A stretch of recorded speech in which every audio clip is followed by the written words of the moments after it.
All right, fight fans. It was Saul Canelo Alvarez over Jaime Munguia. Let's get right into it. Let me get to my pros and my cons. Let me start with Jaime Munguia.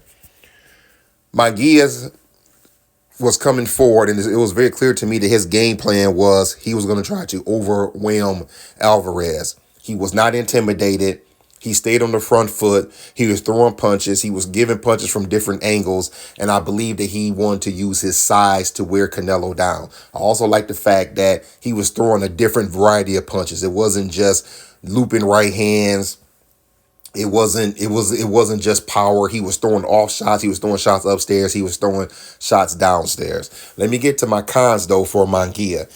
Even though I did like his aggressive approach, that's what got him knocked down in the fourth round. His defense was not there. He kept dropping his right hand, which was causing him to get hit by the left hook. But you know what? That is a downside of being aggressive and sometimes overly aggressive. And I did not like the fact that whenever I felt that Alvarez was trying to lure him into a trap, like to try to get him to come forward. So, when he would lean on the ropes so he can hit Munguia with shots, Munguia didn't, take a step back and kind of let him know, like, no, I'm not going to walk into that trap. As for Saul Alvarez, the pros would be, as he's getting older, he is still sharp. His hand speed is still there. His defense is still there. He threw his punches from a variety of angles, upstairs, downstairs. Alvarez was doing a good job with that left hand to the body. He was doing a good job with that left hook to the side, to the right side of Munguia's head. Every time he dropped that right hand, Alvarez did a very good job of throwing like a straight right, but then he would hit him with a hard jab kind of on the way out. I like the fact that Alvarez was in and out, and when it turned into a firefight, he had his mitts up. He was catching some of those shots to land a shot.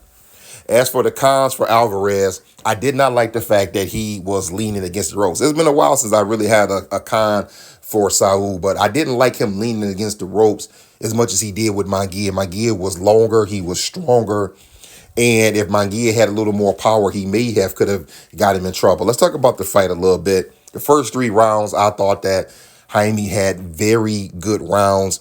Like I mentioned earlier, I liked his aggression. He showed Alvarez that he was not intimidated, was not going to be intimidated, and that he was going to be there all night.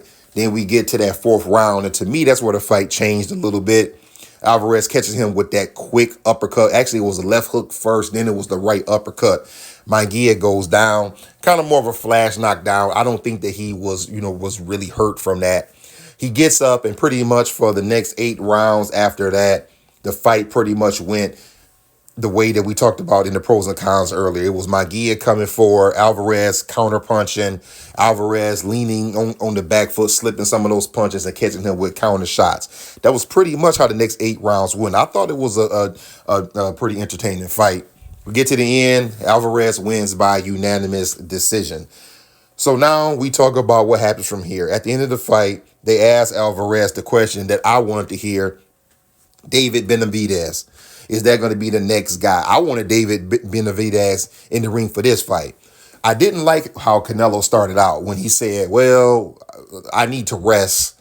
Well, let me see if the money's right. See, I never like when I hear fighters talk like that. I like to hear fighters just say yes or no, or just say, yes, I'll fight that guy.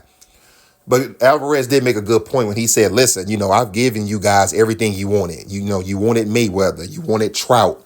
You wanted Golovkin, you wanted Lara, you wanted all of these tough fights, and I gave them to you.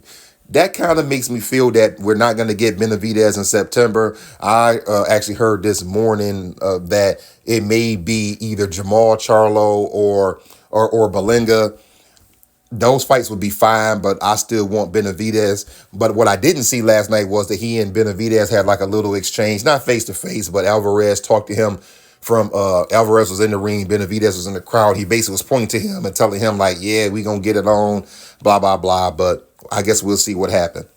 All right, fight fans, what did you think about the fight? Did you have Alvarez winning? Did you have Munguia winning? And what do you want to see Alvarez do from here? Do you want Charlo? Do you want Belinga? Do you want Benavidez? Or do you maybe want someone else?